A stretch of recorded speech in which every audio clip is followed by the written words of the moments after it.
बहुत समय पहले की बात है। एक पेड़ पर एक अंधा गिद्ध रहता था।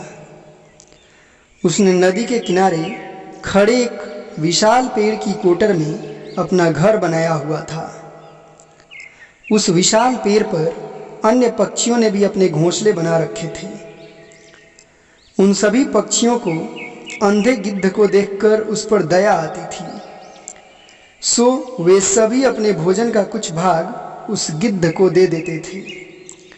बदले में वह गिद्ध पेड़ पर रहने वाले पक्षियों की अनुपस्थिति में उनके बच्चों का ध्यान रखता था। एक दिन उस पेड़ के पास से एक बिल्ली गुजर रही थी। उसे पक्षियों के चहचहाने की आवाज़ सुनाई दी। आवाज़ें सुनकर वह सोचने लगी, ऐसा लगता है इस पेड़ पर बहुत सारे पक्षी अपने बच्चों के साथ रहते हैं। यदि ये सब मुझे मिल जाएं, तो यह मेरी खुशकिस्मती होगी।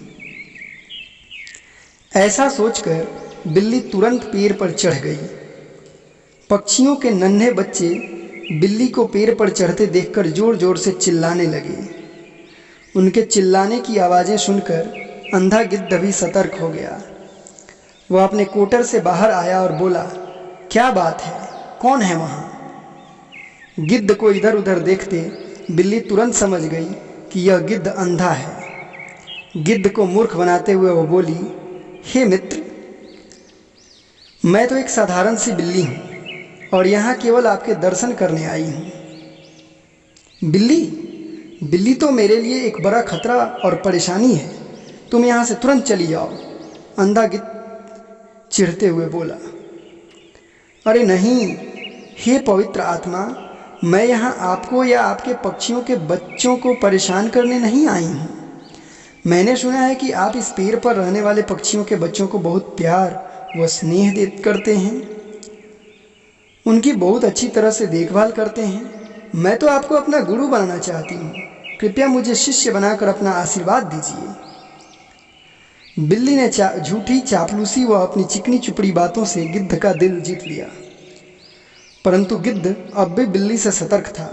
वह बोला, ठीक है, मैं तुम्हें अपना शिष्य बना लेता हूँ, परंतु मुझे ऐसा लगता है कि यहाँ तुम्हारी उपस्थिति में पक्षियों के बच्चे असुरक्षित रहेंगे। नहीं, हे पवित्र आत्मा, आपको चिंता करने की कोई ज़रूरत नहीं, क्योंकि मैंने पिछले 1 वर्ष से मांस व अंडे खाना छोड़ दिया है। बिल्ली की इन बातों को सुनकर गिद्ध का भय जैसे गायब ही हो गया। उस दिन से धार्मिक विषयों पर विचार विमर्श करने के लिए बिल्ली प्रतिदिन गिद्ध के पास पेड़ पर आने लगी। परंतु अभी वह किसी भी पक्षी के बच्चे को नुकसान नहीं पहुंचाती थी, क्योंकि उसका मकसद गिद्ध पर अपना विश्वास जमाना था। शीघ्र ही बिल्ली अपने उद्देश्य में सफल हो गई, क्योंकि थोड़े ही समय में गिद्ध को बिल्ली पर अब पूरा विश्वास हो गया था। पक्षियों के बच्चों को भी अब बिल्ली से डर नहीं लगता था। धीरे धीरे बिल्ली ने अपना वास्तविक रूप दिखाना आरंभ कर दिया। जब सभी पक्षी भोजन की तलाश में चले जाते थे और गिद्ध दोपहर की नींद में होता था, तो मौका पाकर बिल्ली चुपके से पेड़ पर चढ़ किसी घोंसले में से एक पक्षी के बच्चे को उठाती और चुपचाप खा जाती।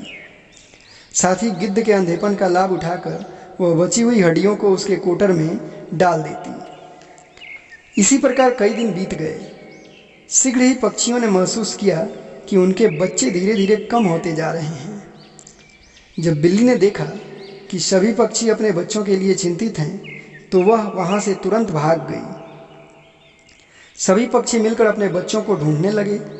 बच्चों का कहीं न ढूंढ पाने पर चिंतित पक्षी मिलकर अंधे गिद्ध के पास पूछताछ करने के लिए पहुँचे।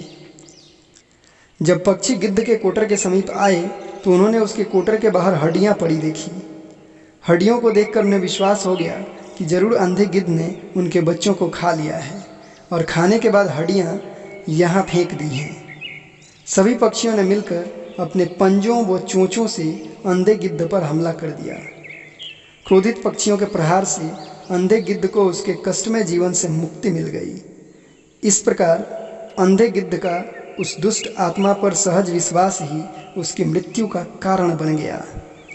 तो इसी के साथ ये कहानी समाप्त होती है। मैं हूँ तारकेश्वर पांडे और आप सभी श्रोताओं का कार्य शुरू होता है अब। आपको इस कहानी को ध्यान से सुनना है और उसके बाद इस कहानी का शीर्षक देना है तथा इस कहानी से क्या शिक्षा मिलती है यह आपको लिख भेजना है। तो देर किस बात की, अभी कमेंट बॉक्स में जाइए और लिखिए इस कहानी का शीर्षक और इस कहानी से मिलने वाली शिक्षा। फिर मिलेंगे अगले हितोपदेश की कहानी के साथ। तब तक के लिए गुड बाय।